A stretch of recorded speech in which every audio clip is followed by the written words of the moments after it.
Hey everyone, it's David. I'm back again making another video. Today is Easter weekend and there's no more snow left for the year. I didn't really get to use these studded marathon tires a lot, so I'm going to be taking them off. I'll be putting on these tires. These are just the regular Schwabs. Let me show you what the tread looks like. Looks like it's pretty good. I'll probably be only using this for maybe 100 or 200 miles for the whole season. So this bike is not going to get a lot of attention this year. I do have a pump that I'll be pumping it up with and some tire levers here. So I'll go ahead and start taking off the tires. I also want to find out how long it takes to do all this. I'd like to show you my Brooks saddle. I know people love these saddles, and this bike is really just a spare bike now. It's going to be my son. My son, he's 7, so when he gets a little bit older, maybe around 9, this is going to be his bicycle. As you can see, that I didn't have a lot of scratches on my Brooks saddle. One thing about a Brooks saddle that I was not too happy about when I got it was one of these rivets, I think it was this one, was kind of like sticking out or popping out. So it was wearing down my pants and everything. So I took a hammer and I kind of banged it down. I probably need to clean up the saddle with proof hide or one of those Brooks lotion or whatever that stuff is. But I found out that I really like just the regular Brompton saddle. I don't have to go fancy anymore. This was a good saddle, but I think just the regular Brompton saddle is good. As you can see, with all my bikes, also I have a Brompton coverall bag, which I use all the time, especially when you go to work. And this thing right here is for my trailer that I used for my son, and we go to the park and stuff like that. So once again, this is the Schwab, the winter tire. You can see the tread on this. This was my second year having this. You can see that the treads, the studs are getting kind of a little bit rusted, a little rusty. A couple of them are missing. That's okay. I really didn't get to use this year. For some reason, I didn't use them at all. So I'm taking off the tire right now and going to put on just regular marathons.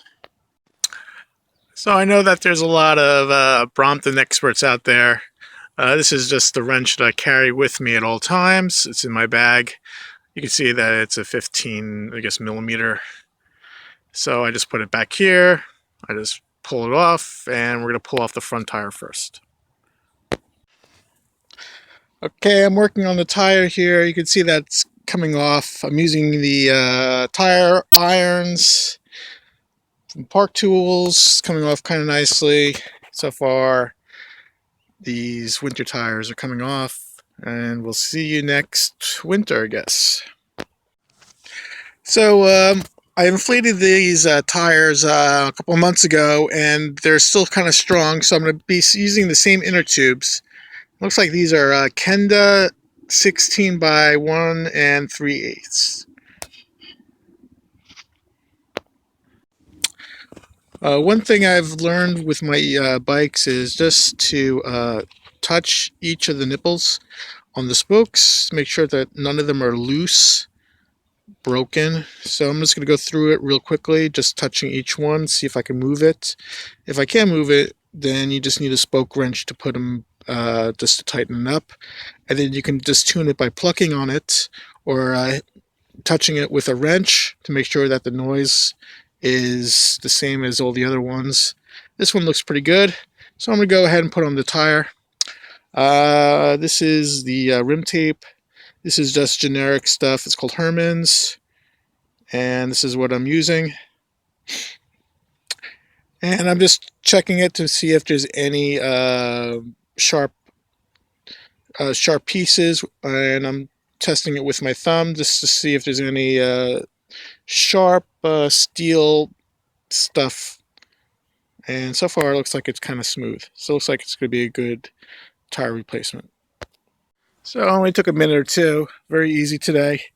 So I just massaged the tire on. It's on, so I'm going to put it back on the bike.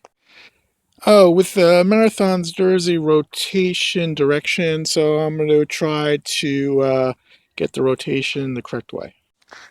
Okay, I tighten up the thing. Now I need some air.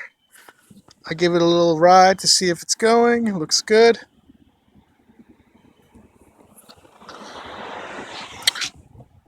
And you can see that my brakes, I do have an improvement. These are Swiss stops. I think they work better than the Brompton brake pads. I think they last longer. So I have them on. You can see how nice and new they are. They're going to last forever. Okay, now we're going to work on the back tire. Once again, this is the Schwab, the Marathons, the winter tires. You can see that they're nice and firm. So I'm going to stick it with the same tube. And we're going to take off the bolts. We're going to take off this. And we're going to put on just the regular Schwabs. And in the meantime, also, I'll check the spokes. Make sure that each one is nice, not loose, and all that good stuff. So this is some of the hardware for the back wheel. You have the tire cap. This holds it down. You have this, you have that. You have some of this other hardware.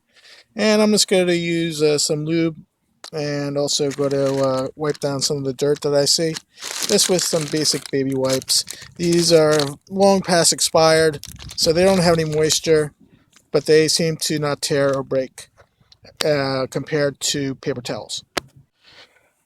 So I just noticed for my back tire, I have Schwab number 4. These, I guess, is the tire size. So these were pretty strong. Didn't go flat during the winter time, so I'm going to put them onto the this tire, this Schwab Marathon that I have, and going to work with it. So this is the inner tire. Okay, so I got this tire on. Once again, it's the Schwab Marathon. It's on. Only took a minute or two to put it back on. One thing I could tell you about these tires is if you have 2 tires, I would put the better tire that you have, the newer tire, the one with the better tread, on the back. Because if you're out in the field and you get a flat tire, for me, I'd rather change the front tire than the back tire. Because there's a little bit more hardware and a couple more minutes worth of fiddling around. So hopefully your tread is good on the back tire. The front tire, hopefully you have some tread as well, but it can be a little bit less quality. So make sure you have a good tread on your back tire, and it should last the whole season. Okay, after you check all the nipples and spokes, make sure that everything is nice and tight. This is all cleaned up a little bit. It's time to put it back onto the bicycle. Okay, I put everything back on. Looks good. I put the chain stuff back on. Everything looks good. I tightened it up. I didn't tighten it as really tight, but just nice and firm. And now I'll go ahead and pump up the tires. So I'm going to use this sunlight pump.